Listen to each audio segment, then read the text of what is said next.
好多謝各位參加我哋 Tatura 公司今日上午舉辦嘅 Webinar，我係 Ivy from Marketing。相信大家都知道，如果你哋公司譬如係 retail 啦，或者等等，你哋要同好多唔同嘅 vendor 接觸，或者有好多唔同嘅報價 quotation 啦，或者入好多 RFQ 啊 purchase requisition，成個過程大家都知道會好長，同埋涉及有好多文件嘅出入啦，好多嘅 procurement 流程等等。咁大家如果想像下，你哋有過千個產品，過千個 vendor，同埋有幾千個 invoice。咁有好大嘅 volume of document entry 同埋個 long payment process，咁點樣搞呢？咁點樣處理呢？大家咁相信大家都好想呢，我哋有兩位我哋公司資深嘅 expert，一位就係 Vicky Kong，佢係 manager commercial business，另外就係我哋嘅 director of AI and data analytic Tatura Hilson Ho， 係為大家講解究竟我哋點樣利用我哋 Tatura 自己 develop 嘅 Advanced Procurement and Reimbursement Add-on， 同埋我哋自己 develop 嘅 Vendor Procurement Management System 啦，仲有我哋嘅 AI Builder 同埋 Microsoft Dynamics 嘅365 Business Central， 去為大家解決晒一切嘅問題，令大家成個嘅 procurement process 更加快速、順利同埋自動化，仲有人工智能化。咁好啦，我哋今日嘅 webinar 會分開兩部分，第一部分係我哋兩位 speaker 嘅 presentation 啦。第二部分係 Q&A section 嘅時間，咁因為我哋都瞄咗各位嘅聲音，咁麻煩大家喺右邊嘅 check box 同埋 Q&A box 寫低你哋所有嘅問題，我哋兩位 speaker 會即時回答大家嘅。咁大家聽唔聽到我哋嘅聲音？有冇任何嘅問題？咁如果冇問題，我就將時間交俾 Vicky。OK，thank you，唔該晒 Ivy。好，咁我 share 翻個 screen 先。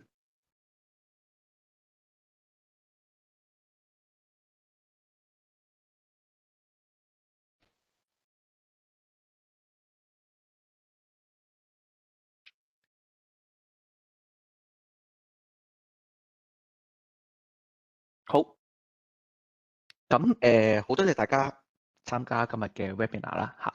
咁我係 Ricky 啦，咁樣另外有個拍檔Hilson 啦。咁我哋今日咧兩位就會負責 conduct今次呢個嘅 webinar 同埋個 demo 嘅，係啦。咁好。咁事不宜遲，我哋馬上開始啦嚇。咁今日最主要嘅 agenda 咧，因為本身個add-on 咧就其實係一個 extension 喺 Business Central 度啦，咁所以咧我哋一陣間咧我都有介紹一下咧，咁大概嚟講咩係 Business Central 啦，係啦。咁之後咧咁我就會去講。我同 Hilson 咧會陸陸續續會講翻今次個 main topic 啦，就係嗰個 Advanced Procurement Reimbursement Add-on 啦，喺個 Business Central 上邊啦，係啦。咁一路講解之餘咧，咁我哋會做一啲 demo 俾大家睇睇嘅嚇。咁最後咧就有個 Q&A 嘅時間啦嚇。好，咁我哋馬上開始啦。咁before 啦，咁我哋就講 Business Central 之前啦，咁容許我少少時間啦，我哋都介紹一下我哋嘅公司先啦，係啦。咁我哋公司 Tatura 啦，咁其實最主要咧，我哋有25年嘅超過嘅 business experience 啦，係 consulting 同埋 project implementation 方面嘅。嚇，咁最主要咧，咁我一路以嚟我哋都係做ERP 啊、CRM 啊、AI 啊、BI 啊、Cloud 啊，同埋啲關於啲行業。即係相關嘅 solution 嘅，係啦。咁我哋咧其實就係亞洲咧係 one of 最大一個嘅 Microsoft Dynamics partner 啦，係啦。咁所以咧我哋 regional 個 team 咧亦都有超過300位同事一個 consulting 嘅團隊啦，係啦。咁我哋亦都攞咗好多唔同嘅獎項啦，咁我都會介紹一下嘅嚇。好。咁其實嚟講，我哋Tatura 而家嘅 offering 咧，最主要啦，我哋就因為我哋本身自己就係做 Microsoft Dynamics 啦，咁所以咧由以前開始嘅我哋 CRM 啊、AX 啊、NAV 啦，到而家咧Dynamics 365係啦，咁入邊嘅所有嘅功能其實我哋都有涉獵到嘅，係啦。咁除咗呢個之外咧，因為有好多其他integration 啦，with 好多 Microsoft 嘅產品啦，所以我哋 Microsoft 365又好啦，同埋 Power Platform 啊，咁入邊我哋都有做嘅。咁當然啦，呢1-2年嚟講，我哋都做好多譬如 AI 啊、Copilot 啦、Machine Learning 嘅嘢啦嚇。咁一陣間Hilson 亦都會講多少少關於呢方面嘅部分嘅，係啦。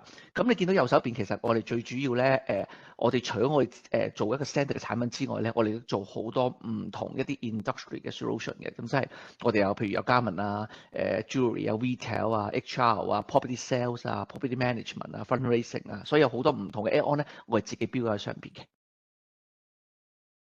好，咁而家咧，我哋就係頭先講咗啦。咁我哋應該係最大嘅一個 Microsoft 嘅一個 growing 緊嘅一個 partner 啦，喺 Asia 方面。咁我哋有11個 office 喺7個 location，超過300位嘅 professional consultant，有超過6000個 client engagement 㗎啦嚇。咁我哋有好多頭先我都講咗唔同嘅叫做行業，我哋都會有涉獵到嘅嚇。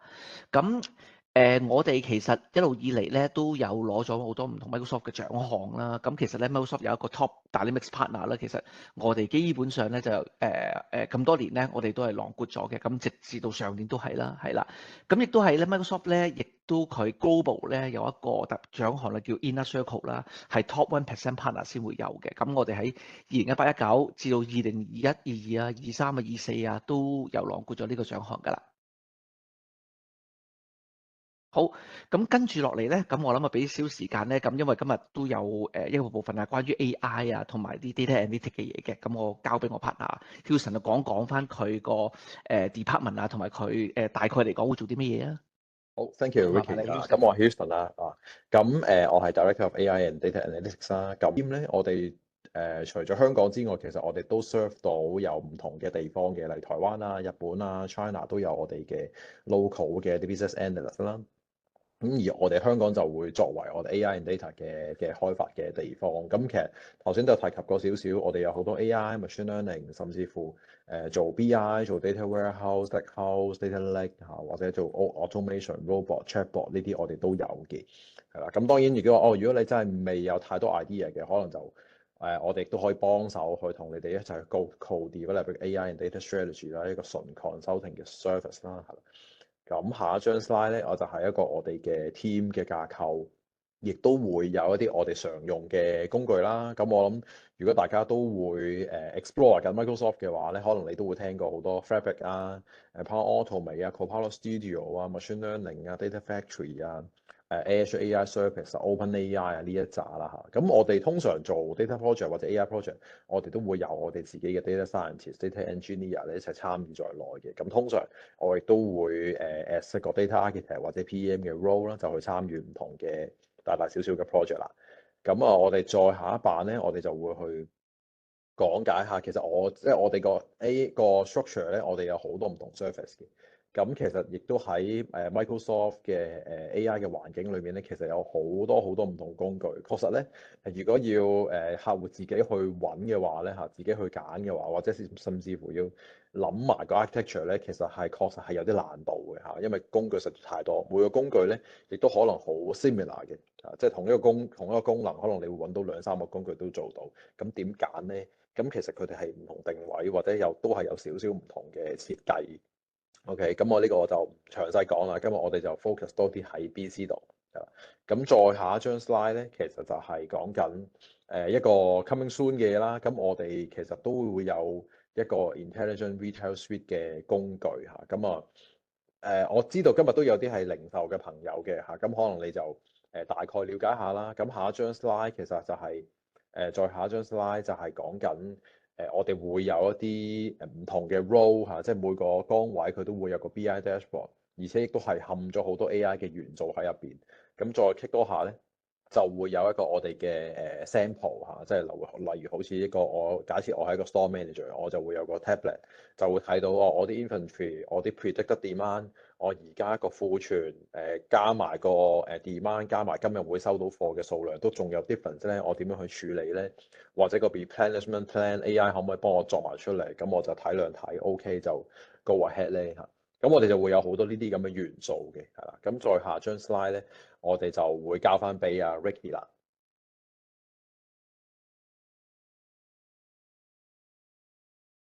OK，唔該晒 Houston。好，咁我繼續啦。咁我哋開始咧，咁啊講翻Business Central 啦，咁嗰 part 先啦。咁所以咧咁 before 之前我講個 add-on 之前咧，咁我哋先講一講介紹一下個 Business Central 啦，係啦，都簡單。咁其實咧成個 Business Central 咧咁。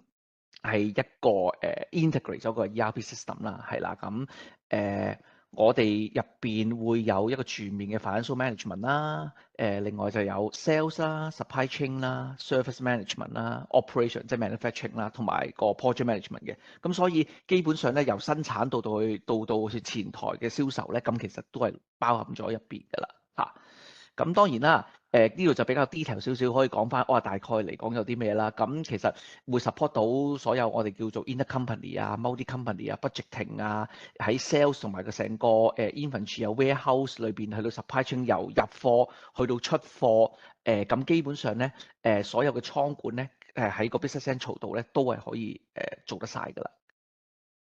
好，咁Business Central 本身嚟講咧係一個即係我哋應該係個 cloud solution 啦。咁當然啦 ，Microsoft 仲有一個 on-premise solution 嘅。不過咧，而家時至今日應該嚟講咧，我哋超過90%嘅客戶咧都係用緊 cloud solution 嘅上邊。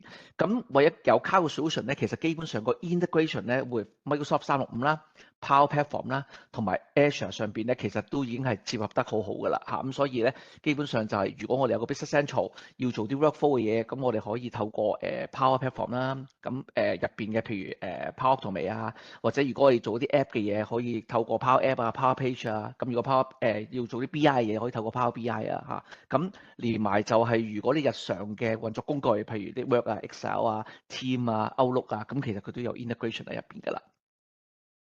好，咁當然啦，咁 Business Central 一個reliable 啦，有 high performance 同埋 scalability 嘅一個 platform 啦。咁點解咁講咧？就係當然就係譬如我哋Microsoft 喺 cloud 上邊係最主要咧，就係用一個 subscription 嘅形式去做啦。所以咧，你今日去 subscribe，譬如10個人，咁聽日 subscribe 100個人都好啦。咁 Microsoft 咧一定係會根據你 subscribe 嘅數量咧，去 adjust 個 performance 同埋 scaling 嘅，係啦。咁另外啦，亦都有 world-class 嘅security 啦。咁基本上就係駁咗係Azure 嘅 security 啦，同埋基本上 Microsoft 365入邊嘅 security system 㗎啦。咁另外咧就係最緊要有個叫 business continuity 啊、disaster recovery 啊，所有嘅 backup 啊，所有基本上嘅 HA 嘅 solution 咧都係 Microsoft 會 provide 晒㗎啦。咁另外最尾就 compliance 啦，咁唔同嘅譬如 GDPR 啊嘅 compliance 啊，咁基本上 Microsoft 上邊咧都有好多 certificate 係已經係 prove 得到，佢就已經 meet 到唔同地方需要有嘅governance 同埋 compliance 㗎啦，已經係好。咁一個好快咁介紹完 Business Central 呢個 product 啦。咁我哋今日入到我哋個主題啦，咁就係嗰個 Advanced Procurement 同埋 Reimbursement Add-on 啦。OK 咁其實成個功能裏邊咧，咁今日我哋會講到嘅咧，其實就係一個順序嚟嘅，可以係啦。咁其實咧成個 procurement 裏邊啦，咁我哋就最開始嗰陣時，當然係會有一個 requisition 先啦，係啦。咁我哋可能唔同 department，咁佢哋會有自己要做嘅 requisition，就係譬如可能一啲 admin 嘅 department 可能會訂文具啊，咁可能會去訂一啲 office supply 啊咁樣啦。咁可能做一啲譬如 production 嘅 department，咁佢可能會訂啲 raw material 啦。咁可能啲 trading 嘅 department，咁可能佢買貨嘅，咁亦都會用個 purchase requisition。所以其實基本上好多行業都唔同，佢哋都會有用到呢一個功能係做啲 internal 或者 external 嘅 purchase 嘅。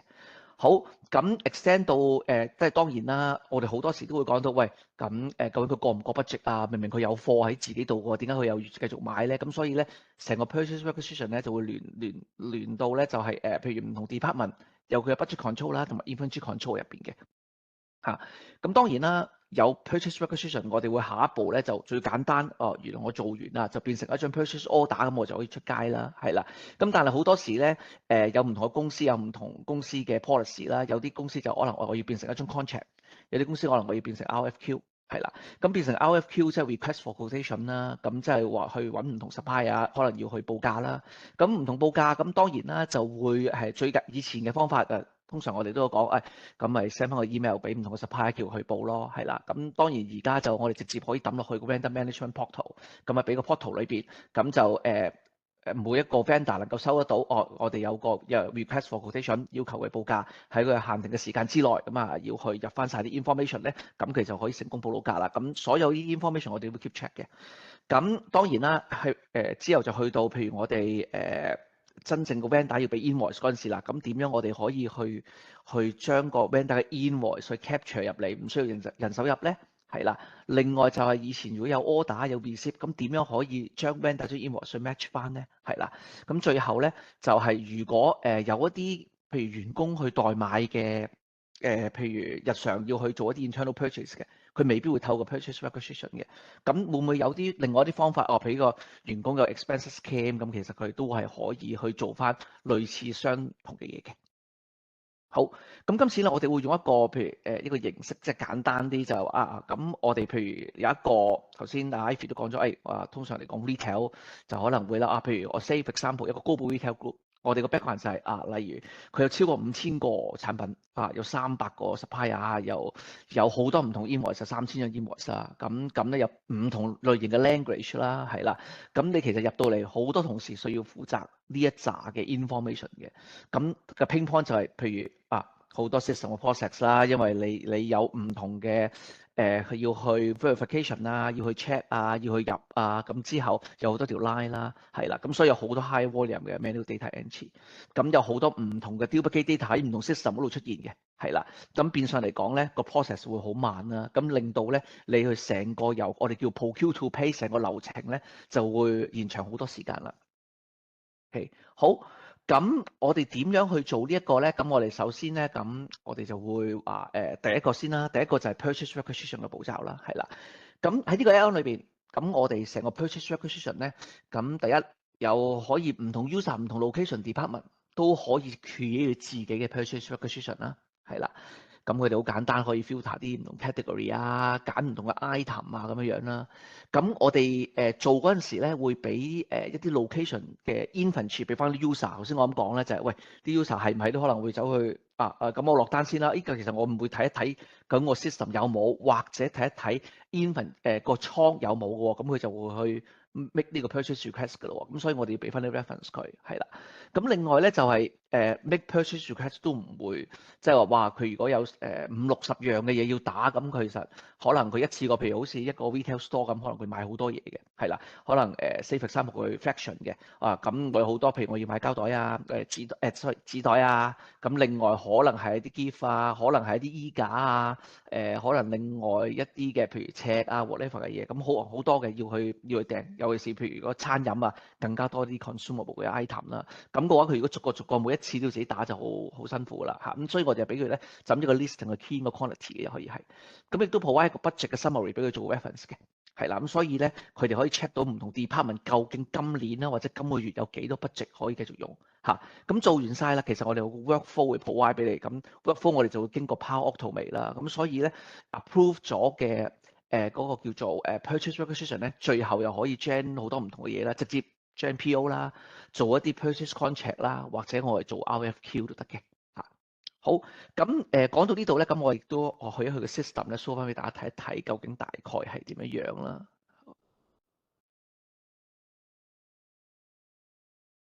好，咁你一見到嘅就係我哋而家嘅 system 啦 ，Business Central 啦，係啦。咁喺上邊咧，其實我哋就會有一個功能，就係個 add-on 就叫咁我就咁打翻啦，就係 purchase request 啦。係啦，咁我哋有個一開始就叫 purchase request 嘅 list 係啦。咁你見到我而家呢度就落咗有好多個唔同嘅 request 啦，咁唔同嘅 status 喺度嘅，係啦。咁好簡單嘅啫。咁其實到時同時就係可以撳一個即係 new 嘅掣啦。咁我就入到嚟呢個畫面。咁其實呢個就可能話我想去 purchase of 譬如一啲 chair and tables 啦，係啦咁樣咯，假設係啦。咁呢個有一個 purpose 啦。咁你就個係做啲咩㗎？我哋做啲譬如 replacement 嘅嘢嘅，係啦。咁即係 replacement，即係已經係譬如鋪頭又好，或者即係好多台凳咁可能已經要去壞咗啦。咁或者佢可能有啲showroom 咁樣，佢都要去添置翻啲傢俬啦咁樣。咁佢做啲 replacement 咯，係啦。咁通常嚟講落 requisition 都會有呢啲嘅 information 都要去睇翻嘅，係啦。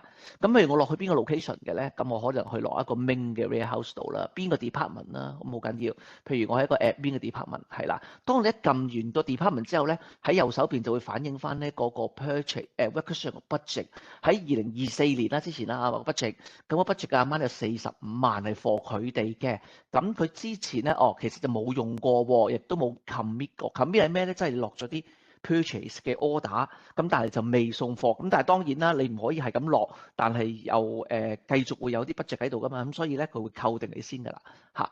你之前 request 個 amount 啦，咁所以要知道 remaining 有幾多，亦都係撳入去睇到每一項咧究竟係點樣計出嚟嘅嚇。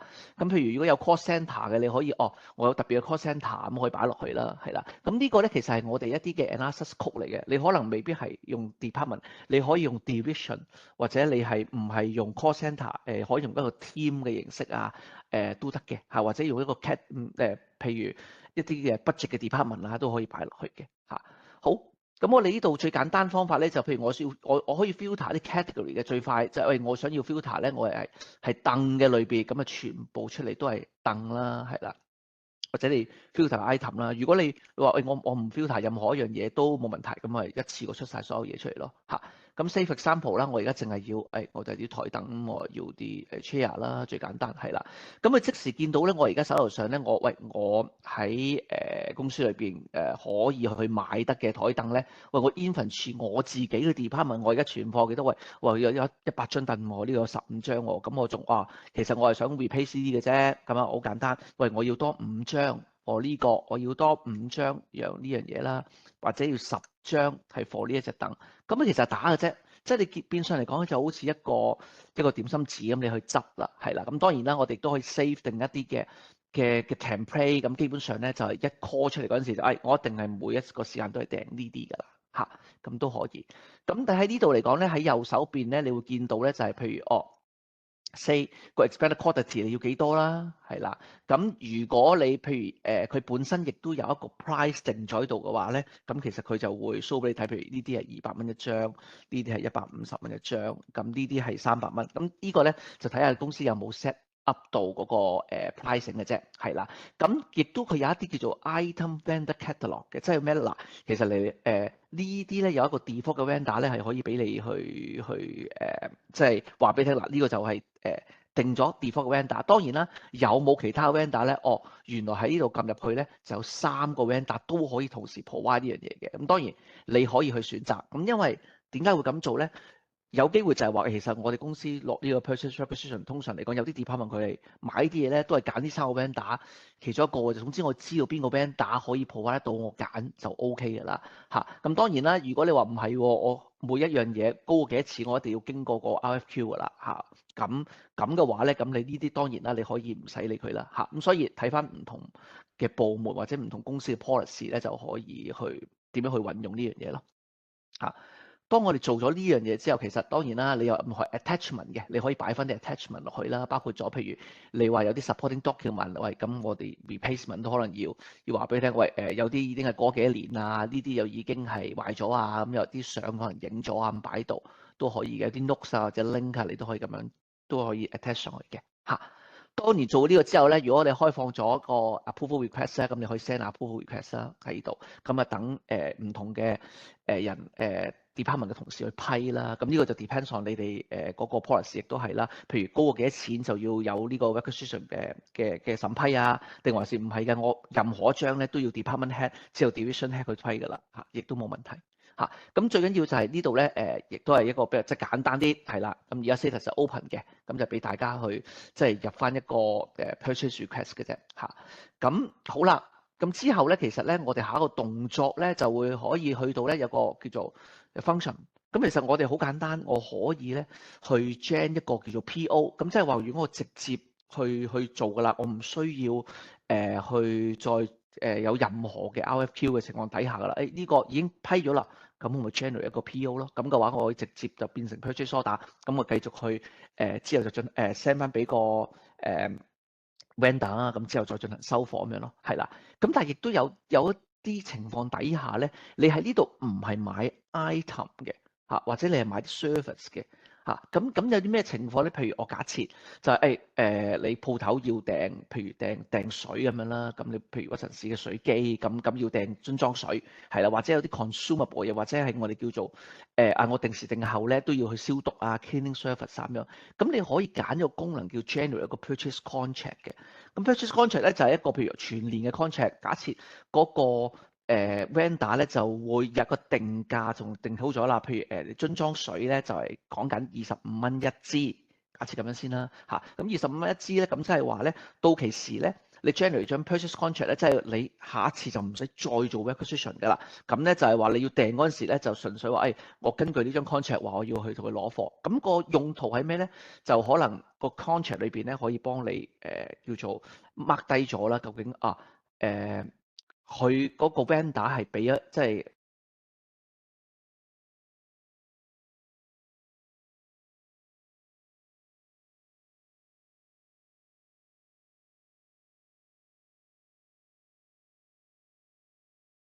唔好意思，頭先可能突然瞄咗，係啦。OK，咁頭先講到即係話其實佢最主要就係可以 generate 翻張 purchase contract 出嚟，係其實我哋限制翻有幾多 quantity 同埋幾多價錢嘅啫，係啦。好，咁去到呢度啦，咁我哋下一個步驟咧，咁我會選擇咁我做個 RFQ 俾大家睇睇啦，係啦。好，咁 before 之前咧，咁我去翻我嗰個PowerPoint 先。OK，好，咁咧。好啦，到嗰個 RFQ 啦，咁其實 RFQ 係點樣嘅咧？嗱，咁個 system 裏邊咧，我哋可以 provide 第一就我哋可以直接去做個 RFQ 嘅，你可以唔經過 purchase requisition 直接去做 RFQ 又得，係啦，或者咧係由 purchase request 咧去 generate 又得，或者開個 RFQ 去將 multiple 嘅 purchase request 就 get 落嚟做個 RFQ 都得嘅嚇，因為要睇翻你平時係點樣去買嘢嘅方法係點樣啦，可能你有幾個同事。幾個 department 都要做一個 purchase request 嘅，咁公司咧就會包埋一齊，咁一次過將 RFQ 都可以，係啦。咁 RFQ 啊當然啦，俾你可以 select multiple vendor 去 call 啦，或者用個 system 去 random assign 啦。咁當然咩叫 random assign 咁啊？我哋 default 嘅 rules 咧就講緊可能係一個即係簡單少少就係總之佢嗰個vendor 有 supply 過呢一隻嘅產品俾你嘅，咁佢都會入圍可以去做一個 random 㗎啦。咁即係到時可能有5個 vendor 嘅，今次我要抽3個啫。你撳一次話3個，咁我咪抽3個出嚟咯，幫你自動係啦。咁唔同 RFQ 會有個 opening closing day 啦，咁樣啦，又有 workflow 去根據 Power 同你做嘅。咁 approve 咗 RFQ 咧，就可以自動去 gen 一啲叫 quotation 啦，去唔同個 vendor。咁呢啲 quotation 之後咧，我哋就可以 integrate 翻落個 vendor portal 度嘅。係啦，咁 RFQ 個可以睇到有幾多 response 啦。咁個 response 究竟係譬如喺 vendor portal 過嚟啊，定還是你 send email 出去佢回翻過嚟咧？你都可以知道幾時佢係答咗你或者未答嘅。咁最尾我哋有啲 RFQ 嘅 comparison 啦，咁啊可以俾你睇到邊一個平啲啊，邊一個會最早 delivery 啊咁樣咯嚇。好，咁我哋喺呢度去即刻就去試啦嚇。咁我譬如個 function 呢度啦。咁我可以直接撳一個掣叫 generate 個 RFQ，咁我就 generate 咗 RFQ 004，係啦，咁即係 base on 呢一張嘢嚇。好，咁我出翻去嘅話咧，其實我可以直接喺度打翻呢個叫 request for quotation 嘅功能啦。好，咁004就幫我 generate 咗呢個 purchase chair 同埋 table 呢個部分嘅啦，係啦。咁即係話咧，可能 RFQ 係另外一個 department 負責嘅，咁佢接到呢啲之後咧，咁我就要去開始做啦。咦，咁今次咧其實我哋諗住咧就要有3個 vendor 去競投嘅。咁啊，由幾時開始咧？咁啊 save example 會由今日開始，咁去到28號啦，係啦。咁幾點至幾點嘅截止咧？咁呢個我哋 control 翻咧，到時佢報價嗰陣時，究竟會唔會係超過咗呢個日期去報？咁其實就唔生效咁解啫。咁我哋當然啦，要塞呢3張 chair 就叫佢報嚇。呢個 expected price 咧就係你自己會知道心底裏係呢個價錢㗎啦嚇。好，咁我就喺度揀個 vendor code 啦。第一個我哋有個功能咧喺呢度咧就可以揀一個功能叫 random assign。頭先我講一撳，咁佢就自動可以幫你自己 gen 翻有3個 vendor 出嚟啦，係啦。咁如果唔係嘅，咁我中意咁我揀啦，或者係咁我要呢個呢一個同埋呢一個好。咁咧即係話咧嗱，我呢個 RFQ 裏邊咧，我需要3個 vendor 去同時幫我去報嘅。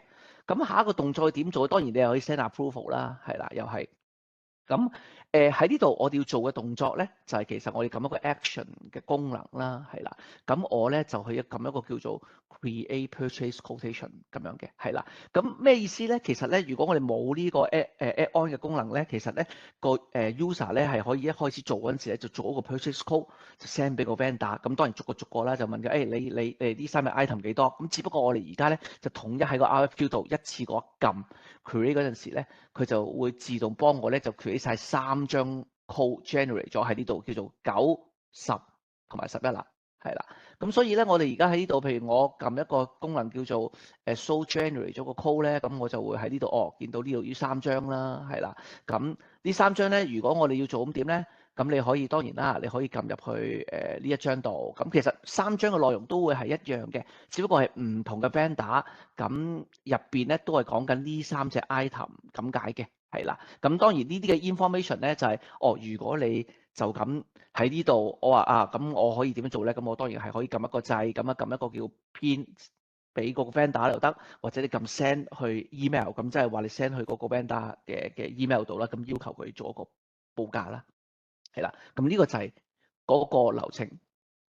好，咁之後啦，咁 after 咗，其實呢一度咁頭先我講啦，如果我 manual 做咁，我咪直接去 send 俾嗰個 vendor 咯，係啦。咁但係如果唔係咁啊點咧？咁我點去 notify 佢咧？咁個 RFQ 就去咗邊一度咧？嗱，咁呢一個咧就及後而家開始咧就Houston 咧就會會去 demonstrate，同埋佢會show 俾大家睇睇咧，究竟點樣可以用到 vendor portal 繼續可以連接住呢個故仔，點樣可以繼續譬如令到啲 vendor 知道有 RFQ 啊，同埋點樣報價落去啦。好 ，Houston 麻煩你。好咁你 share 翻個 screen 啊？ share 緊個 screen 好啊啊，應該係咪啊？都見到你應該。係見到。 OK，好係啦。咁頭先講thank you Ricky 啦，好正啊個 flow。咁 generate 咗做 RFQ 之後，咁其實會去咗邊咧？係咁其實我哋頭先都有講啦，我哋都有即係開始我哋個 agenda 都有講。其實我哋個 vendor portal 嘅，咁個 vendor portal 咧，我哋就會俾晒好多唔同嘅供應商，佢哋有個 access 就可以入去就去呢個 portal 度。咁例如頭先個 RFQ 嚇。咁就係中間只住咗一個第二嗰個 process 啦嚇，咁就會有個 RFQ。其實背脊咧，亦都會將 RFQ 嘅內容咧擺咗上去個 vendor portal 度。咁個供應商其實亦都會收到個 notification 啦嚇，收到 notification 可能係 email，可能其他嘢，咁亦都有條 link click 翻落去就可以睇得翻，登入翻個 vendor portal，咁佢就會見得到個 RFQ 嘅內容。咁而呢個咁嘅過程咧，其實我哋想有個 vendor portal，其實就係想有多啲唔同嘅 collaboration 啦。咁因為個 flow 咧，其實就可以簡單啲。個供應商咧，如果佢真係有興趣報嘅話，其實佢就已經可以直接喺個 vendor portal 嘅 RFQ 嗰部分咧，就去回覆嗱，呢樣嘢你要幾多，我個 unit price 係幾多，我有幾多 quantity 我可以供應，我個shipment係幾時可以送到貨。咁基本上就可以直接去回應嗰個報價，就唔需要好似以前咁樣，收到你 email，跟住我又要揾人去做個報價單，做呢樣做嗰樣，跟住 send 咗份 document 俾你，跟住又要去解釋，跟住你收到呢樣嘢，跟住又要去翻個 Business Central 度去輸入翻，你收到個回應啦，跟住要打翻開個 purchase code 去輸入翻個資料。咁基本上而家就可以直接跳過晒啦嚇。咁個供應商入咗嘅嘢咧，已經直接可以翻去個 Business Central 嗰度。咁其實我哋個 vendor portal 咧就仲有好多功能嘅例如我哋頭先講第一個因為其實我哋做得 vendor portal，我哋都係想盡量有咁多供應商咁大家都係貨比三家㗎啦即係例如咧你要揾個system 都唔一定淨係揾 Tectura 啦，可能你會揾多幾個咁而家都係好 common 㗎啦，例如你要買紙巾啊、買水啊，可能你要揾好多個買家私啊，你都會揾好多唔同供應商報價。咁我哋其實亦都會有一個咧叫 self registration， 就可以俾啲供應商咧就直接去登記成為你嘅供應商咁可能到時就喺你哋貴公司嘅網站有個 button，就係話如果我想成為你供應商咧，click 落去咧，其實就會 route 咗去我哋呢個 self registration 嘅 portal。咁佢就可以咧話俾你聽嗱，其實我公司背景係點樣嘅，我啲 client reference 係點。咁陣間我哋就可以有啲 demonstration 去 show 俾你睇。咁當然亦都背後亦都會 trigger 到個 workflow 啦，唔係豬嘅狗都可以成為你供應商噶嘛。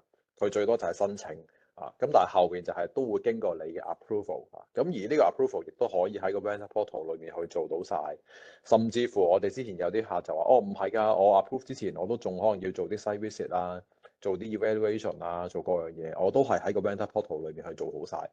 到佢真係 approve 咗咧，我哋先至會交翻過去俾個Business Central 成為一個真正嘅 vendor 可以去做嘢啦。咁所以我哋後面亦都會有 RFI、RFQ 啦。其實除咗 RFQ 之外，我哋仲有 RFI 嚇，甚至乎Request for Proposal。咁我哋亦都喺個payment process 嗰度咧，我哋亦都會可以俾個供應商去上載翻佢嘅 invoice 啦，或者佢嘅出貨記錄啦。咁呢啲其實我哋全部都會連住後邊個 Business Central。咁甚至乎我哋連埋個 payment 啦，即係話哦，其實我 Business Central 我已經出咗錢處理咗佢張 invoice 嘅話咧，其實我嗰啲payment 嘅資料亦都可以擺翻喺嗰個vendor portal 上面，俾個供應商知道，哦呢張 invoice 已經處理咗啦，係咪？咁所以其實喺呢度我哋希望幫到喺個 vendor 嘅 collaboration 上面咧，因為可能有啲供應商成日都打嚟問，哦究竟而家走成點啊？個 payment 係點啊？咁我哋就希望更加自動化啦嚇，即係其實個 status 已經喺 online 可以 check 得到㗎。咁而我哋亦都會有一個即係比較大啲嘅 module 啦，就係做 tender 嘅，係啦。咁做 tender 其實同上面好似嘅嚇，不過咧我哋 tender 就會有多啲控制啦，就係佢 before 截標之前咧係基本上睇唔到所有任何人嘅報標嘅內容嘅，係啦，就會有呢啲咁嘅 control 嚇。咁啊，當然後邊仲會有啲 tender 嘅 comparison 啊、awarding 啊，或者 tender 嘅 clarification 啊，嗰啲我哋都會有齊晒㗎。咁然之後去到後邊，你真係會 enjoy 咗個 service product 之後，我哋都有啲 evaluation 啦。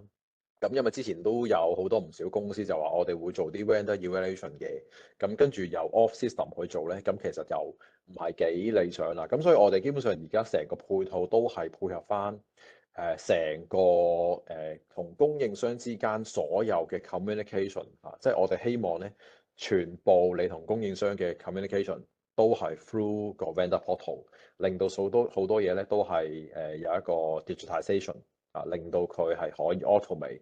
咁而喺成個 journey 裏面，所有產生嘅 footprint 咧，都係我哋後面可以做分析啊。咁當然我哋亦都有 BI 嘅團隊去做 data warehouse 嘅團隊，可以幫你加埋 vendor portal 嘅 data 落去做一啲額外嘅分析。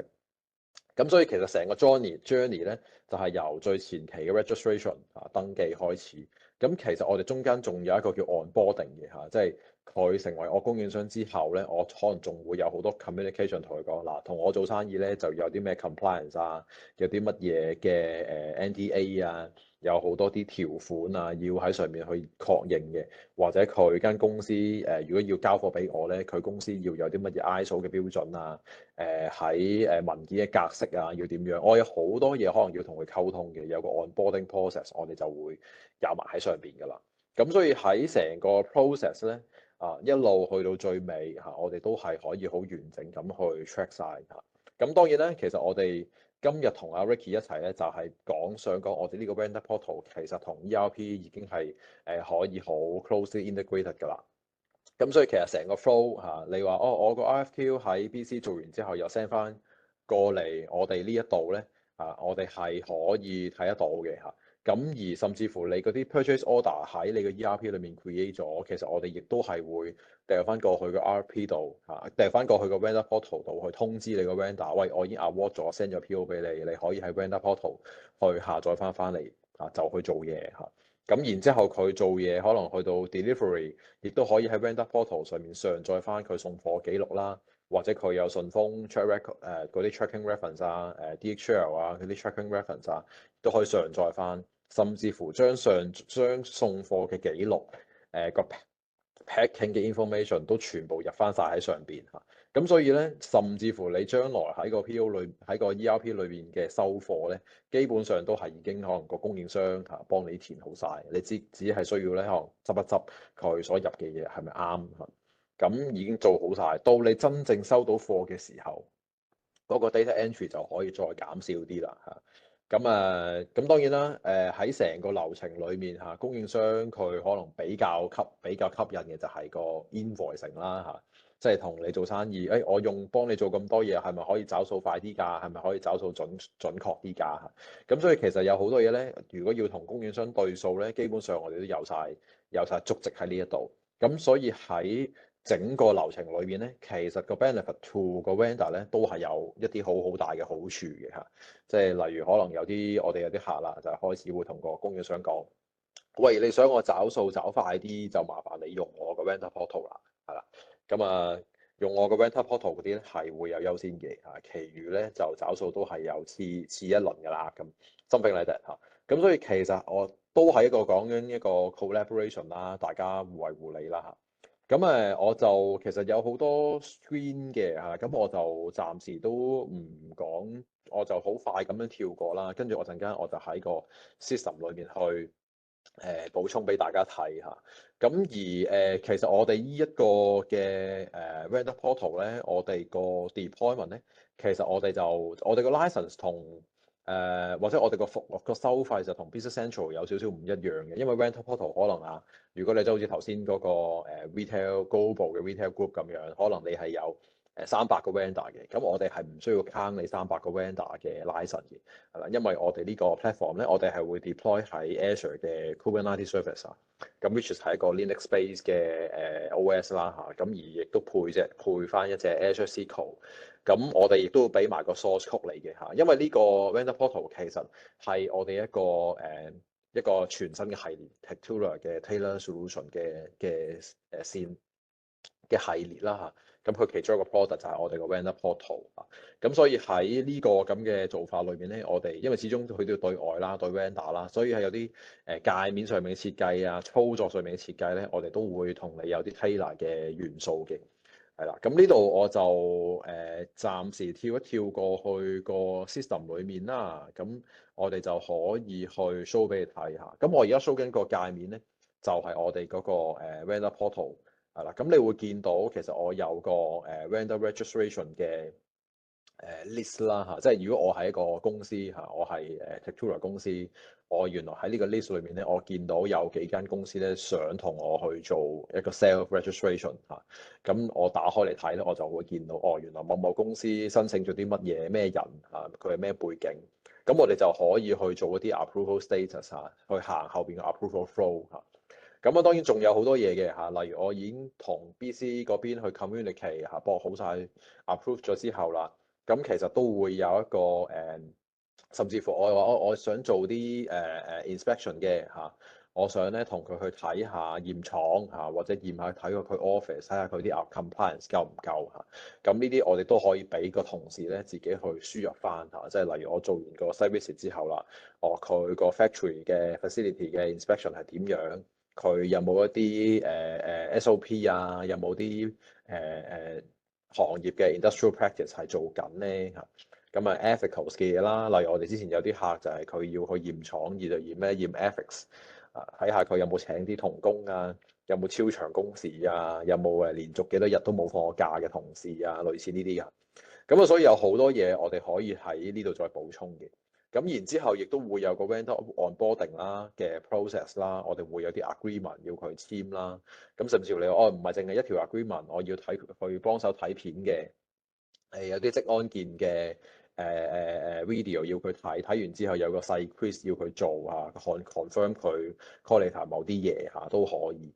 咁亦都佢可以去 upload 翻就係、其實我呢間公司仲有啲乜嘢嘅 information 可以再補充啦。例如其實我有好多個聯絡人嘅，我仲有一啲 organisation chart，我有同事嘅 CV 嚇，我有好多唔同嘅 certificate。例如好似我哋 Tectura 要去bid 某啲 project 咁樣，可能都會要 submit 好多唔同嘅 document 嘅，令到我哋去 qualify 嚇。咁所以其實亦都同頭先阿 Ricky 嗰 part，我要做 RFI 咧有少少類似嘅，就係你可以揀，你可以 random 揀，但係其實而家咧，如果你有呢個 vendor portal，你可以佢嘅就係再更加多。但係我要揀一啲佢有某啲 certificate，我有某啲公司規模，我有某啲條件底下，我先至去 join，咁得唔得咧嚇？咁其實都可以嘅。咁所以甚至乎佢可以去上載翻，就係其實我有啲乜嘢產品係可以提供嘅咧嚇。咁例如去到頭先講 RFI、RFQ 嚇，咁呢啲咁嘅 process 咧，其實我哋喺呢度亦都可以，例如我而家真係想要做個 RFI 啦嚇，咁我就可以咧打開一個嚇，咁我就去輸入翻我究竟想做啲乜嘢咧，個 deadline 係啲乜嘢咧。咁因為 RFI 通常都係簡單啲啦嚇，即係你都唔知會唔會有賣嗰隻 product 嚇，例如而家好流行嘅一啲新嘅 AI 嚇，或者一啲 robot 嚇，真係有個機械人幫你去收餐具嚇，或者一個鋪頭裏面要有個 kiosk 去賣產品咁。咁有好多嘢你可以去揾人哋去提供 information，你只係俾一個概念嚇。咁呢個就係一個 RFI 啦。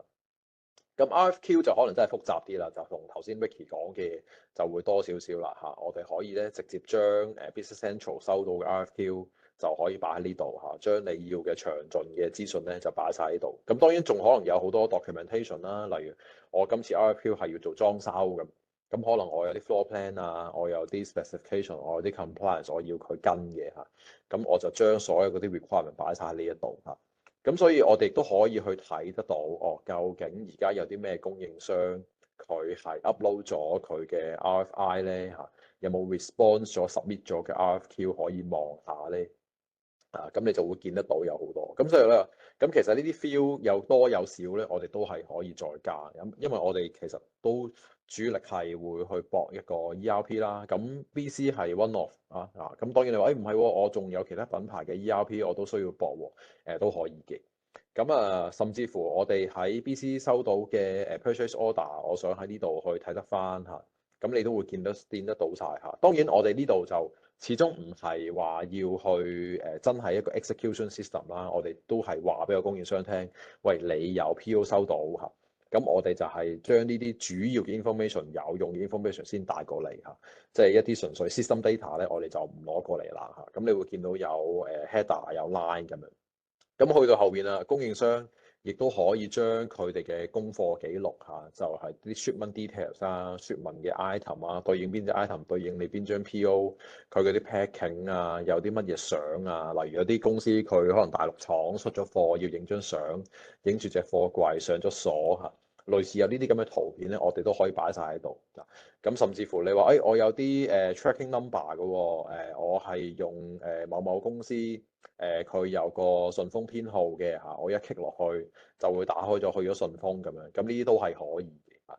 咁你就可以變咗喺一個 platform 上面咧，就已經睇到晒所有嘢嚇。咁當然亦都有 invoice 啦。供應商一定係最 concern 呢一 part 㗎啦嚇，上載佢嘅 invoice 嚇，除咗同你做生意之外，佢亦都想找數找得快嚇，可以收錢收得到啦嚇。咁所以喺呢度佢都可以上載佢哋嘅 invoice。咁而呢一 part 咧，我哋都會加入咗我哋嘅 AI 元素落去可能佢係只係上載咗個 PDF 咁我哋會將個 PDF 裏面嘅 content 咧 extract 晒翻出嚟，變晒 fill by fill，幫你填好晒落去當然係幫供應商填啦咁如果填得唔啱嘅，都仍然要個供應商去 upload 翻或者更正翻裏面嘅 fill 啦，例如啲 invoice number invoice day 或者嗰啲 line item unit price quantity 我哋都會全部填好晒。咁當然佢有責任要去更正翻晒所有嘢先好 send 過嚟啦。咁所以你收到嘅嘢咧，其實就唔係淨係再係個 PDF，而係一啲 structure 嘅 data。咁當然供應商亦都係最 concern 呢一 part 㗎啦，就係個 payment。佢有冇啲 preferred 嘅 method 咧咁當然我哋都想用得成個 collaboration platform，其實某程度上都係想再睇下可唔可以環保啲啦唔使再有咁多 paper 啦。咁當然我哋都希望係有啲 electronic payment 係啦。咁例如我哋喺 Business Central 或者其他嘢，我哋係咪可以有啲 e-check 有啲 bank 嘅 transfer 嘅 data 就已經可以直接做到一啲 bank 嘅 interface、bank integration 如果做到嘅話，其實我哋都可以喺 bank 嗰度有啲 payment 嘅 supporting 咧，我哋都可以擺翻晒喺度。咁甚至乎 FPS 啦我哋都有啲客仲做 FPS 就係喺個 BC 裏面做好咗跟住就有個 FPS code 就可以生到出嚟。咁甚至乎我哋頭先講嘅 tendering 啦咁你會見到原來我想有啲乜嘢嘅 tender process，我個 manager approval，我要有啲乜嘢，我要 submission deadline 係幾時呢個就係頭先我哋講，其實我如果要去，因為 tender 就係一定要夠鐘先開㗎嘛tender box 傳統地 tender box。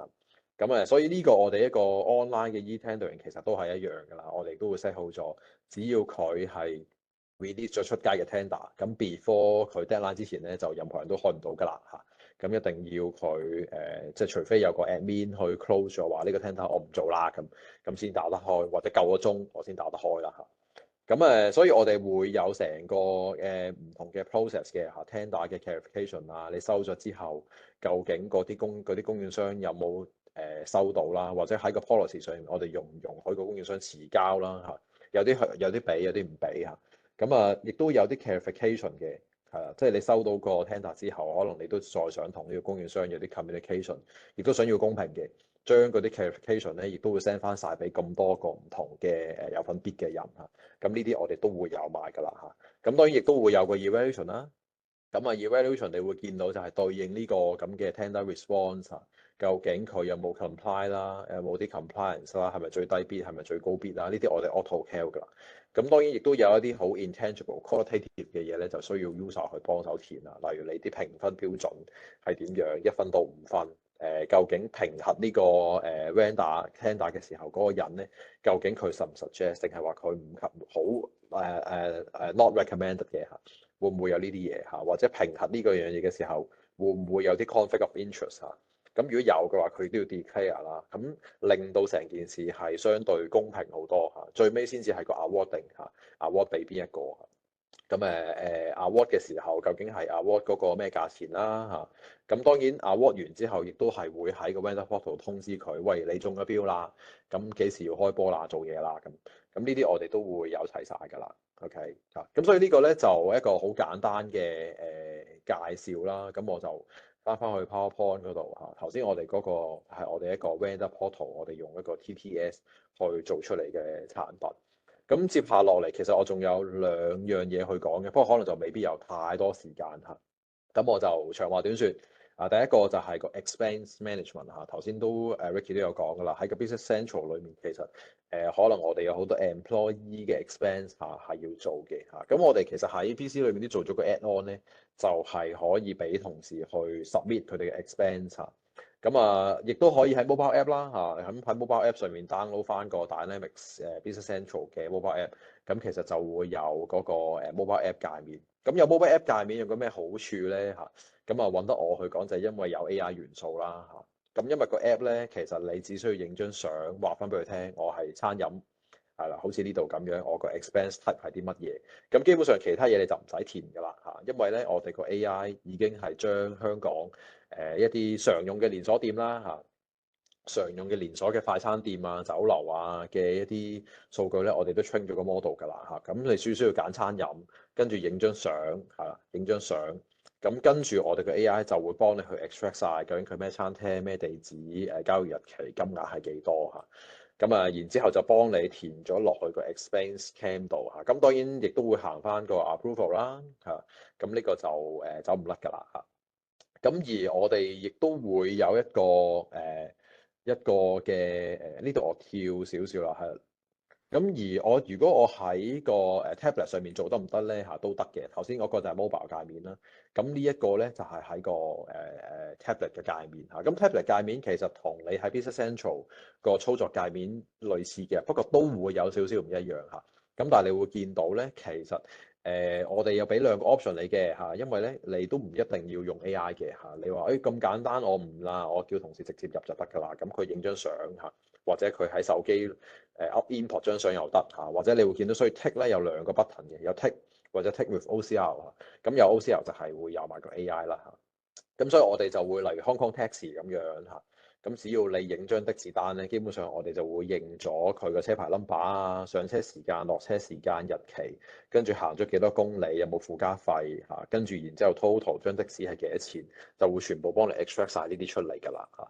咁當然亦都 currency 都幫你填埋啦嚇。咁所以呢個就係一個即係希望俾同事有一個更加好嘅 expense claim 嘅過程啦嚇。咁例如你話Starbucks 咁樣。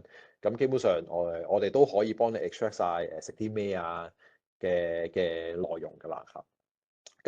其實我哋仲有一啲頭先講話 vendor invoice 嘅recognition 啦嚇。咁其實我哋喺都有一個 flow 咧，就係可以俾供應商嚇，即係頭先如果你話，我真係唔玩 Weather Portal 喎我未使咁複雜住，但係我又真係有好多供應商嘅 invoice 想去 automate 嘅話咧，咁我哋都可以有另一個 workflow，就係我哋 through 個 Power Automate 嚇，俾個 email address 供應商同佢講，嗱，如果你想我找數快，你 send invoice 嚟呢個 email address 啦嚇。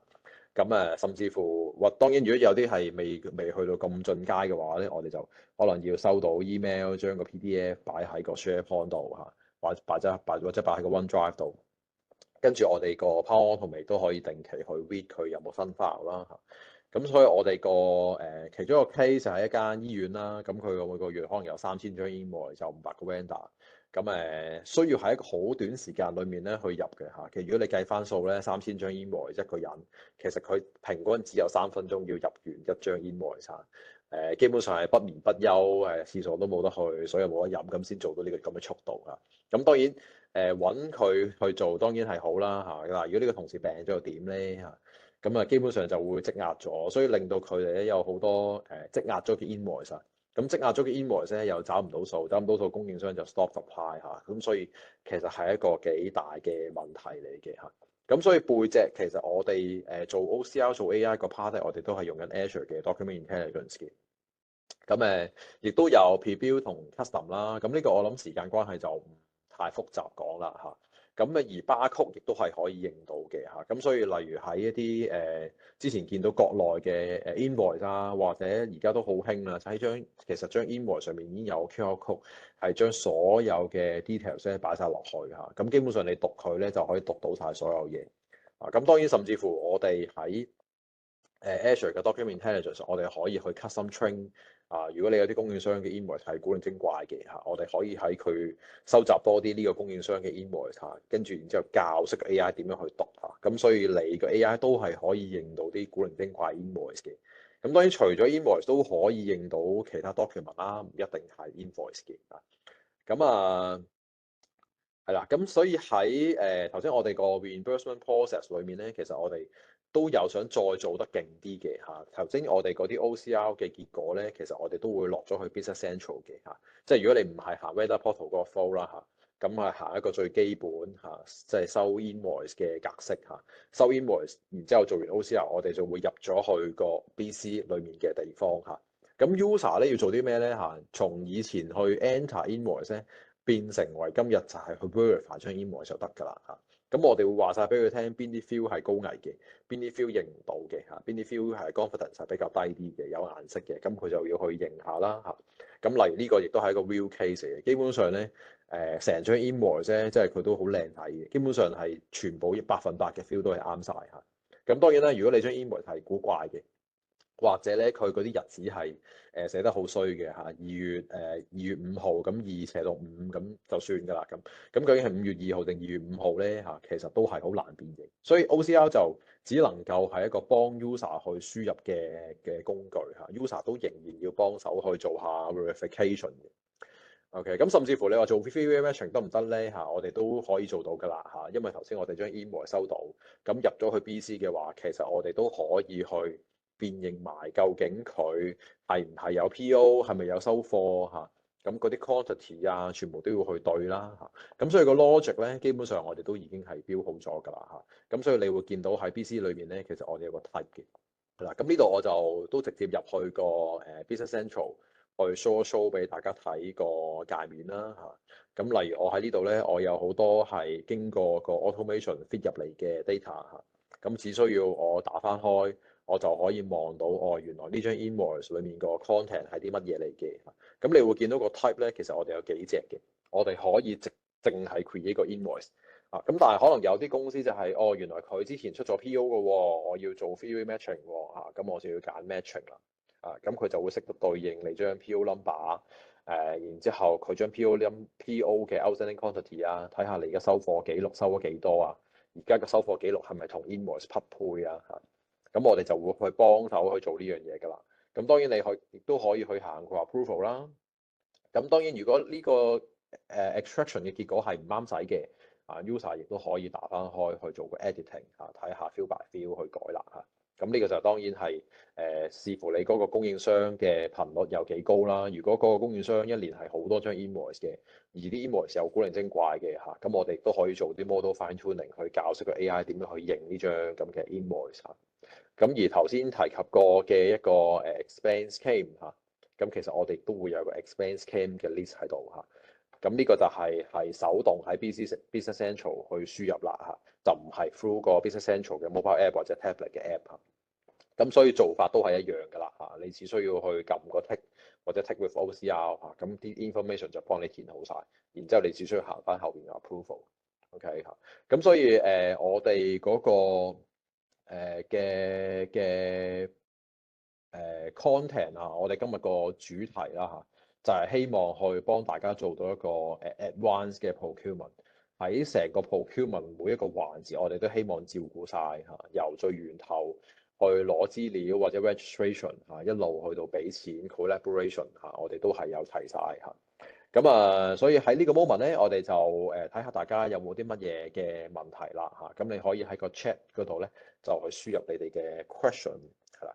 咁當然亦都好鼓勵大家去 subscribe 我哋嘅YouTube channel 啦，我哋嘅 LinkedIn 嘅follow 啦嚇，或者如果你有興趣想同我交流多啲 AI 嘅嘢嘅嚇，歡迎都去喺 LinkedIn at 我嘅嚇。咁我不定期都會係分享多啲 AI and data 嘅sharing 啦嚇。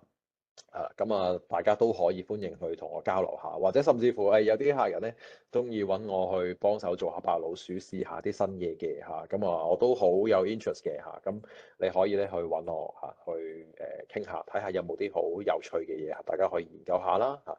咁啊，其實今個 webinar 我哋嘅內容咧，其實我哋都有 recording 嘅嚇，咁我哋稍後咧都會剪接完就會擺翻上去 YouTube 嚇。咁啊，如果你係第一次去 join 我哋嘅 webinar 嘅話咧，如果你都冇睇過我哋嘅 YouTube，你可以 scan 我哋呢個 QR code 嚇，咁你就可以睇到我哋嘅 channel 啊。咁其實我哋都有唔少嘅 webinar 咧擺咗上去㗎啦嚇，以前嘅 webinar 嚇，咁當然未必係 full version 啦嚇，未必係 full version 嘅嚇，咁都可能有少少剪接啊。咁所以都鼓勵大家嚟緊我哋如果有 webinar 咧，就subscribe 我哋 marketing 嘅 email 啦嚇，咁佢哋通常都會定期去邀請大家去睇下我哋有冇啲新嘅技術啊、新嘅 knowledge 可以同大家分享嘅。係啦，咁如果大家收到啲 message 咧，都同我哋去講一講啦，係啦，喺個 chat 嗰度咧就可以去輸入。好啦，咁我之前都收到有個 questions 咧，就係問即係頭先我哋講嗰個 vendor portal，我哋用一個 Tectura Tailor Solution 嘅 approach 咁啊擺喺 Azure 個 Kubernetes 上邊啊。咁如果我話啲 expense claim 我唔用 Business Central 啊，或者我係想對應其他 system 得唔得咁？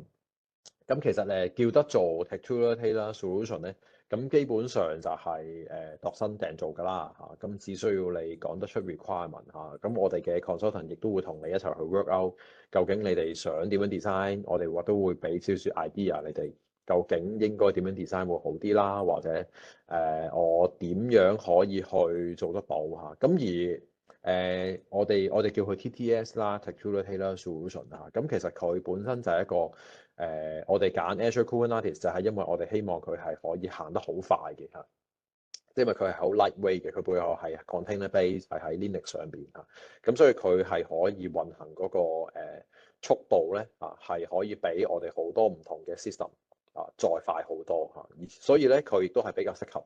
原來我有一啲portal base 嘅嚇。例如頭先而家我哋就係講緊一個 vendor portal 啦，其實我哋都仲喺度 design 緊嘅，我哋有啲 customer portal 啊、employee portal 啊，或者我哋 shopping mall 嘅或者啲 business centre 嘅一啲 leasing portal 啊、employee portal 啊，都係我哋嘅on the list 啊，咁啊大家拭目以待啦嚇。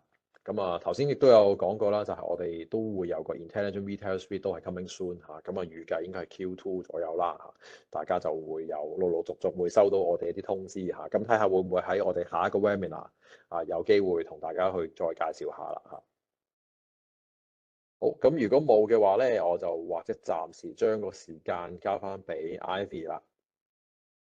多謝 Hilson 同埋 Vicky 同我哋嘅 presentation 啦、講解啦、深入淺出，同埋為大家帶嚟兩個最新喺 Tatura develop 嘅 advance 呢個 reimbursement 啦，同埋 procurement add-on extension，同埋我哋 develop 嘅 vendor portal management 啦。仲有幫助大家好快可以完成所有 claims 嘅，無論 expenses 啦、reimbursement 嘅AI Builder with OCR 啦，咁等等嘅問題，仲有大家非常熟悉嘅 Business Central。咁請問大家有冇任何嘅問題關於呢個快速 automation 同埋 with AI infused 嘅 procure to pay process？咁可以喺右邊 chat box 同埋 Q&A box 寫低你哋嘅問題。我哋兩位 speaker 喺大家面前可以即時回答大家。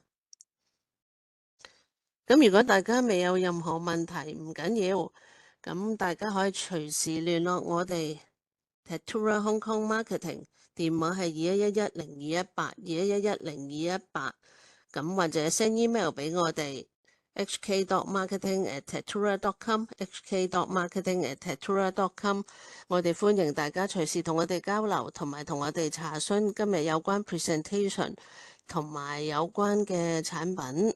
咁我哋等住同大家一齊去探討同埋去試唔同嘅 automation 嘅產品，或者係有大家可以幫到大家快速加速所有整個 operation 同埋 procurement to pay 嘅流程。